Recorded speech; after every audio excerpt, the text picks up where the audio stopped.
Gigantes, nosso 40º dia do nosso desafio de gigante, leituras Hebreus 6, 13, 20, e nós vamos mudar um pouquinho. Vou estar sempre apresentando esses vídeos no canal para que eu tenha um pouco mais de tempo, porque 2 minutos e meio estava sendo muito corrido para falar um pouquinho, explanar um pouquinho das nossas leituras do dia a dia.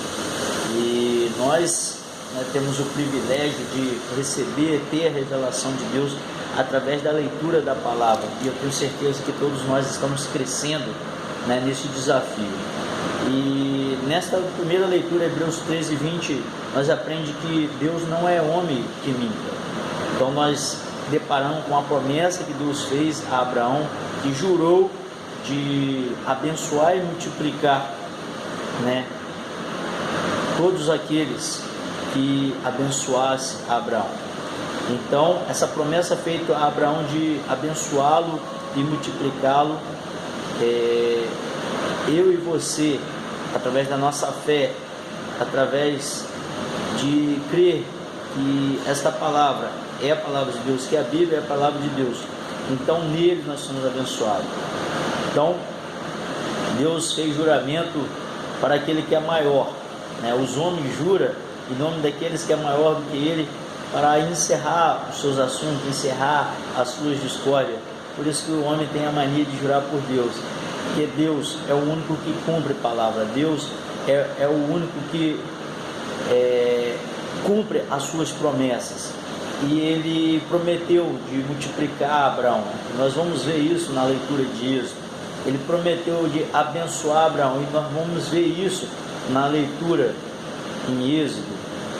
E é importante saber que Deus usou Jesus para abrir o caminho, para ir no profundo do véu, ou seja, ir no santo dos santos, para permitir que eu e você, através do sacrifício de Jesus, o nosso sumo sacerdote, aquele que nos leva a Deus, o único que nos leva a Deus, pudéssemos, através da nossa fé, estar buscando Jesus Cristo para chegar diante de Deus. E além da promessa que Deus fez a Abraão, Deus fez uma promessa através de Jesus, que Jesus é o caminho, a verdade e a vida, e que só vamos a Deus através de Jesus. O véu se rasgou de cima para baixo para que eu e você falamos com Deus, mas no nome de Jesus, para que eu e você pedimos a Deus, confessamos nossos pecados a Deus, mas no nome de Jesus. Então Deus não é homem que minta, e que eu e você possa crer nesta verdade que a palavra revela para mim e para você. A leitura lá em Êxodo 1 e 2, nós vamos ver aquilo que nós falamos em Hebreus, se cumprindo a promessa de Deus.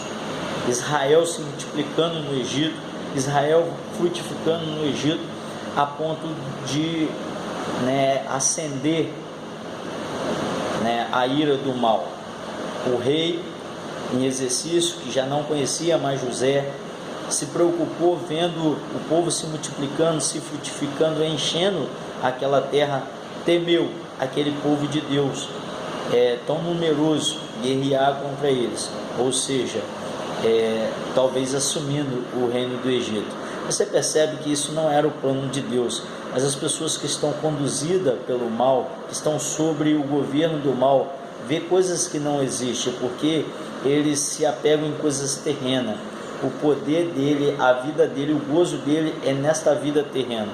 Mas eu e você sabemos que nesta terra nós podemos até viver o melhor desta terra, comer o melhor desta terra, ter um pouquinho do céu nesta terra, mas nós estamos aqui peregrinando.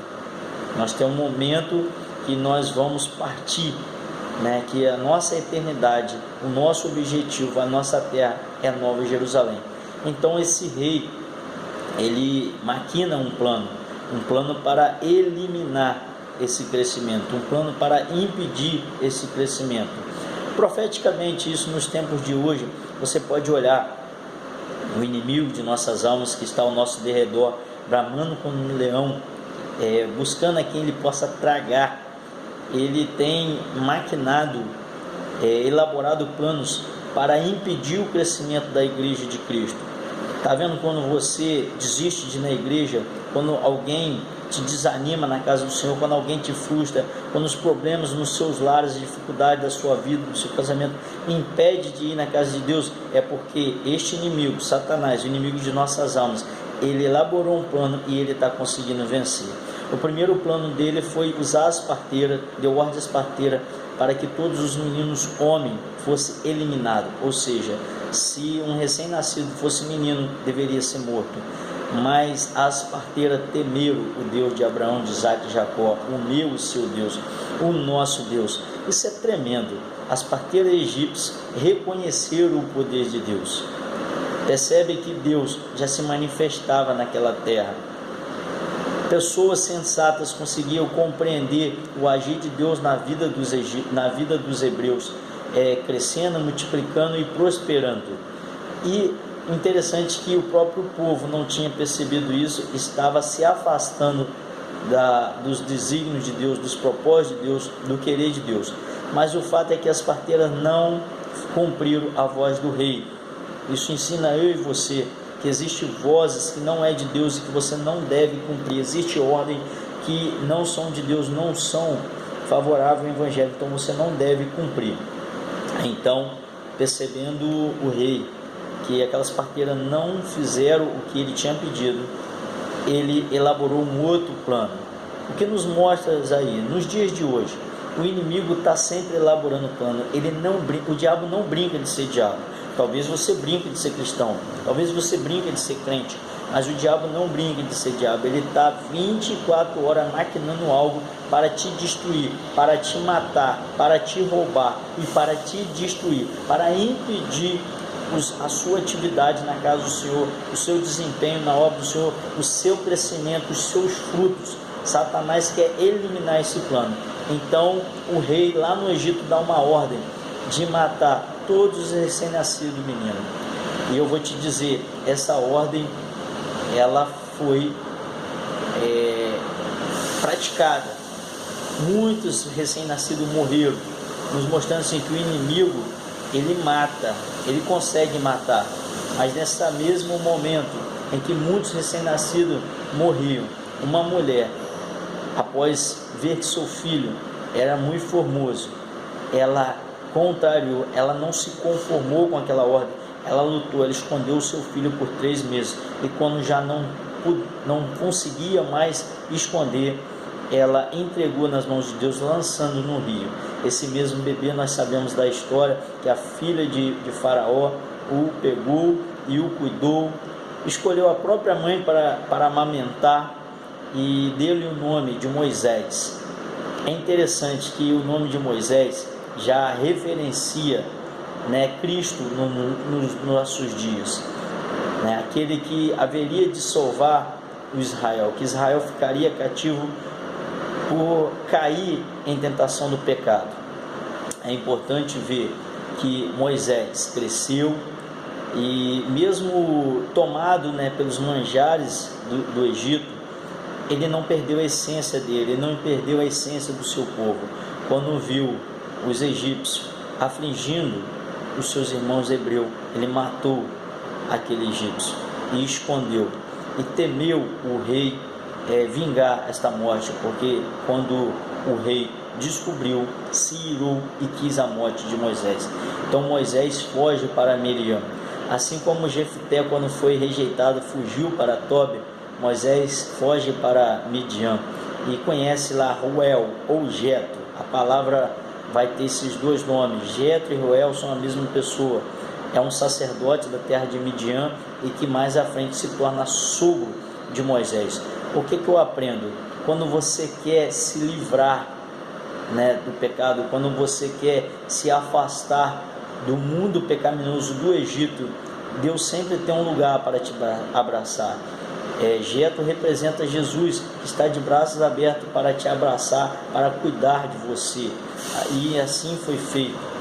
E quando Moisés fugiu para Midian, o povo se perverteu, virou as costas para os desígnios e propósitos de Deus. Então, sendo assim,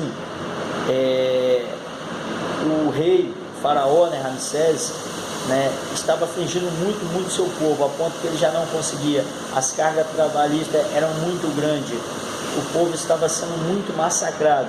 Então o povo lembra de Deus e começa a clamar a Deus, e é muito lindo quando o povo começa a clamar, buscar o Senhor, se rasgar, se lançar o seu rosto ao pó da terra. O Senhor ouve o seu clamor e lembra do concerto que ele fez com Abraão. E é isso que eu quero dizer, e aprendo que nós devemos clamar ao Senhor, nós devemos buscar o Senhor nos nossos momentos de aflição. E o Salmo 40, assim como o Êxodo nos mostra um Deus que cumpre suas promessas, ele cumpriu suas promessas, ele multiplicou o povo de Israel, ele ouviu o clamor, ele cumpre. Se clamar a mim, eu responder-te-ei e anunciar-te-ei coisas grandes e firmes. Em Salmo nós vamos ver um Deus que cuida dos homens, um Deus que cuida de mim, um Deus que cuida de você. O salmista reconhece o caminho escorregadio que andava, o caminho sem segurança que ele caminhava, mas que Deus o tirou desse caminho e colocou num caminho firme, num caminho na rocha. E o salmista, ele reconhece os cuidados de Deus, então ele conhece o caminho de Deus, então ele começa a clamar a Deus, ele começa a reconhecer que Deus é aquele que cuida dele. Então ele apresenta a Deus, ele clama a Deus sobre aqueles que te perseguem, sobre aqueles que maquinam mal contra você, e ele revela para Deus como um pobre necessitado, mas que sabe que Deus o auxilia, sabe que Deus o liberta. Então ele clama para que Deus cuide dele, e assim eu e você devemos fazer. Clamamos: Deus, cuida de mim, ó meu Deus, livra-me dos meus perseguidores, ó meu Deus, provê as minhas necessidades, me auxilia nas minhas decisões e me proteja na sua fortaleza. Então nós podemos aprender na leitura de hoje que Deus não é homem que minta, que Deus cumpre as suas promessas e que Deus cuida de todos os homens. Que Deus possa abençoar todos nós, no nome de Jesus.